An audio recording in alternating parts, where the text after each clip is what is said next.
For more than a decade, the identity of Bitcoin's creator has been maybe the greatest unsolved mystery of the digital age. But what if the clues have been hiding in plain sight this whole time? Well, today, we're opening the case file on the prime suspect, and we're going to follow a trail of digital breadcrumbs that all seem to lead to one man. So, let's start with the big question. Who is Satoshi Nakamoto? This is the ghost in the machine who authored the Bitcoin white paper, coded the very first version of it, and then, poof, vanished without a trace, leaving behind an industry now worth trillions. His identity is, without a doubt, a modern legend. And you know, the stakes here are just astronomical. Back in Bitcoin's early days, it's believed Satoshi mined over 1 million coins.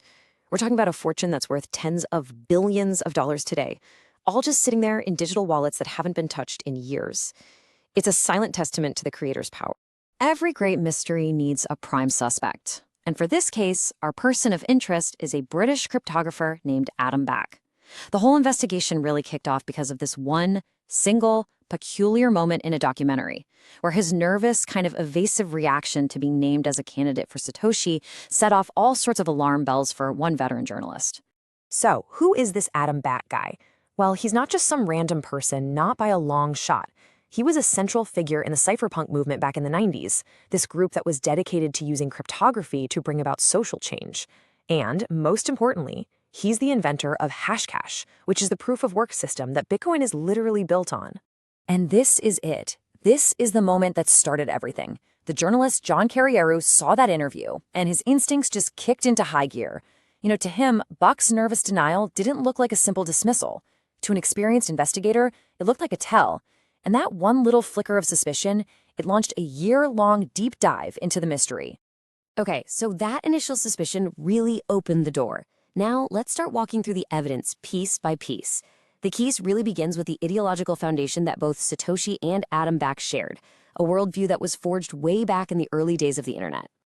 And this just perfectly illustrates that first connection, their shared worldview. On the left, you've got Satoshi noting how Bitcoin appeals to libertarians. And on the right, years before that, you have Back defining his work as a tool to get a more libertarian government. I mean, both of them saw cryptography as more than just tech. It was a political weapon to limit state power. Now, what's really fascinating is how they both acted on these beliefs. They weren't just talking the talk, they used their work as a form of protest. Satoshi famously embedded that headline criticizing bank bailouts right into Bitcoin's very first block. And Adam Back, he printed encryption source code on T-shirts to protest U.S. export laws. Both guys used code and public acts to make a stand against government overreach. Okay, this is such an interesting parallel. 8 years apart, both men are making the exact same technical argument, using the exact same examples, Napster and Ganuda. They both got that centralized systems, like Napster, were easy targets because they had a head that could be cut off. But decentralized systems, like Ganuda and, of course, later Bitcoin, they were built to last. It just shows an identical way of thinking about network design. And right here, this is absolutely crucial. A full decade before the Bitcoin white paper even existed, Adam Back was out there publicly sketching out its core components. On those old cypherpunk mailing lists, he talked about a distributed e-cash system. He talked about combining his Hashcash with other ideas like B-money, and he proposed a public timestamp for transactions. I mean, a decade early, he'd basically laid out the entire blueprint for Bitcoin. And then you find these little linguistic fingerprints. It's wild. On the left, you've got Satoshi's famous humble brag from 2008, and on the right, Adam Back, 12 years earlier, saying the exact same thing in almost the same words. It's just a really striking similarity in how they see their own skills. Now, for any other suspect, this pile of evidence might be totally overwhelming, but Adam Back has what has always seemed like a rock-solid alibi, one that has thrown investigators off the scent for years. The real question is the alibi legit, or is it maybe the most clever piece of misdirection in this entire case? And here it is. This is the alibi that's convinced a lot of people for a long time. Back in 2008, some unknown person calling himself Satoshi Nakamoto emails Adam Back to ask about citing his Hashcash paper. If they were emailing each other, well, they must be two different people. Case closed, right? Or what if it's actually the perfect cover story? I mean, think about it. Someone as skilled in operational security as Satoshi, an as Adam Back, would absolutely know how valuable creating misdirection is. What if he sent those emails to himself, knowing that they might one day become public, just to create a plausible alibi right from the get-go? And this is where that alibi really starts to fall apart. In those emails, Satoshi acts like he's never heard of another eCash idea called B-money. But Adam Back's own Hashcash paper, the very paper Satoshi was supposedly reading and citing, it specifically mentions B-money. For Satoshi to have read the paper but not know about B-money, that's a huge contradiction. Even Back himself later suggested that maybe Satoshi faked being ignorant to avoid triangulation, to hide who he really was. So, with the alibi looking pretty shaky, investigators started looking at Back's pattern of behavior. The timing of his public silence and then his reemergence raised so many red flags that it eventually led to a direct, face-to-face confrontation. Just think about this for a second. Adam Back had spent years on mailing lists, constantly talking about digital cash. I mean, this guy was one of its most passionate advocates. Then, in 2008, Bitcoin appears. It's the ultimate realization of all his ideas. And what does he do? He goes completely silent on the topic for years. The timing is just incredibly strange. And then the pattern just reverses itself. In April 2011, Satoshi Nakamoto sends his final public message and completely disappears.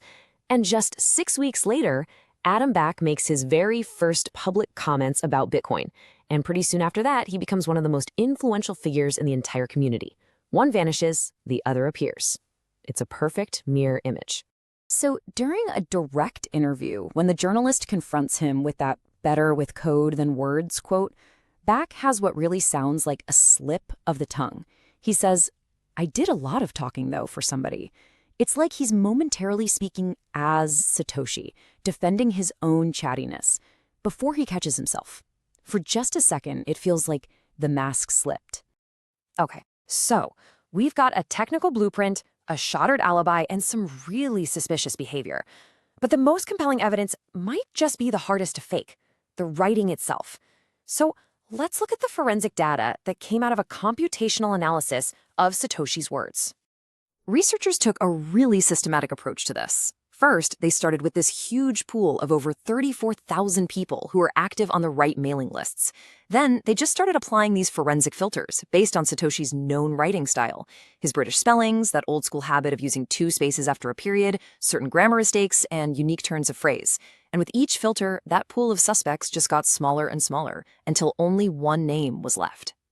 And this might be the most damning piece of data in the whole case. An AI model found hundreds of distinct, incorrect hyphenation patterns in Satoshi's writing.